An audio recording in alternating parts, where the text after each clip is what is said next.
राधे राधे, जय श्री कृष्णा। नमस्कार, मैं आचार्य पंडित गिरीश बारोलिया। गायत्री महामंत्र।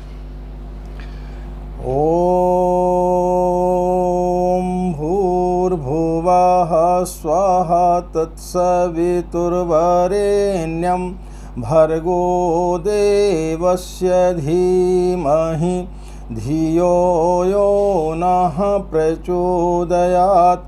अखण्डमण्डलाकारं व्याप्तं येन चराचरं तत्पदं दर्शितं येन तस्मै श्रीगुरवे नमः।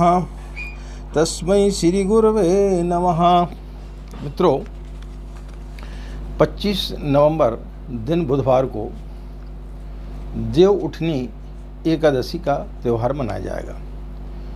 इसे देव उठनी एकादशी बोलते हैं।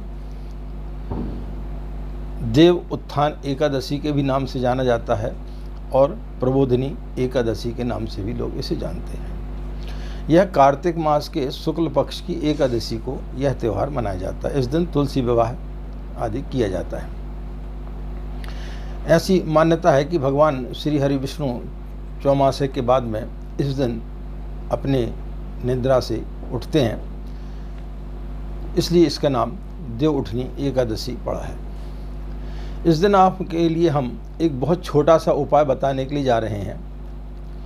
यदि किसी की शादी में किसी प्रकार की कोई भी बाधा आ रही है, चाहे वो लड़का हो या लड़की हो, किसी की भी शादी में यदि किसी भी प्रकार का व्यवधान उत्पन्न हो रहा है, शादी बनते बनते टूट जाती है या किसी न किसी के तरीके से जो है आपको समस्या खड़ी हो रही है, तो ऐसी स्थिति में आपको एक छोटा सा उपाय बताने के लिए जा रहे हैं। उस दिन आप ये उपाय कर लें तो निश्चित रूप से आपके विवाह में आ रही जो बाधा है वो दूर हो जाएगी।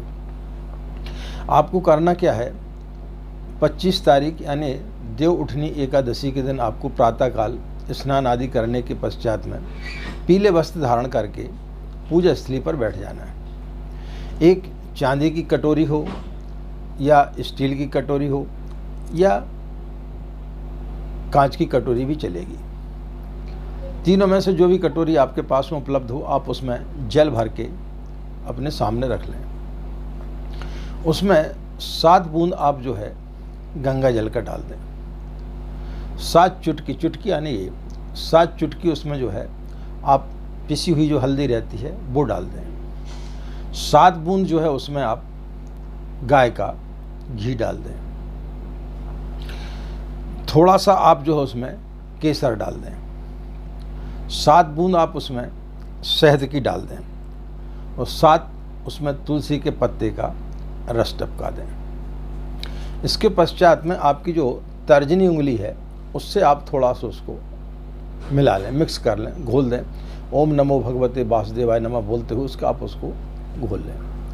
इसके पश्चात में एक माला ओम नमो भगवते वासुदेवाय, ओम नमो भगवते वासुदेवाय, इस मंत्र का आप जाप कर लें और एक माला आप गायत्री मंत्र का जाप कर लें।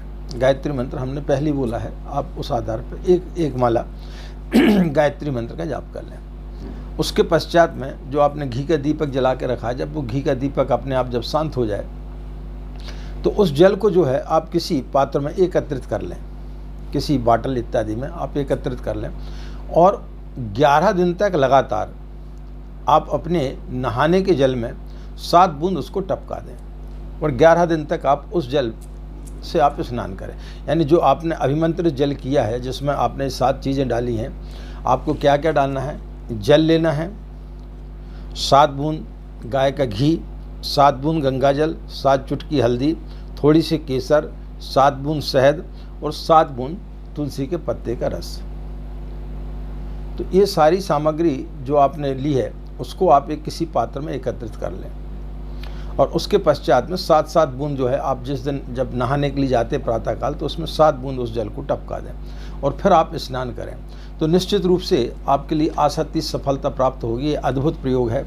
इसे यदि आप करेंगे तो निश्चित रूप से आपके विवाह में आ रही बाधाएं दूर होंगी और आपका जल्दी विवाह बनने के योग बनेंगे, बशर्ते कि आपकी कुंडली में विवाह का योग होना चाहिए। यदि अविवाहित योग है तो कुछ नहीं कर सकते, लेकिन यदि विवाह का योग है और कोई बाधा उत्पन्न हो रही है तो निश्चित रूप से आपको इसमें सफलता प्राप्त होगी। आशा मित्रों, यह छोटा सा प्रयोग आप जरूर करके देखेंगे। इन्हीं कामनाओं के साथ में कि आपका दिन मंगलमय हो, आप लोग खुश रहें, मस्त रहें, माँ गायत्री की असीम कृपा इसी प्रकार आप लोग पर बनी रहे। हमें आज्ञा दें। नमस्कार। ओम शांति।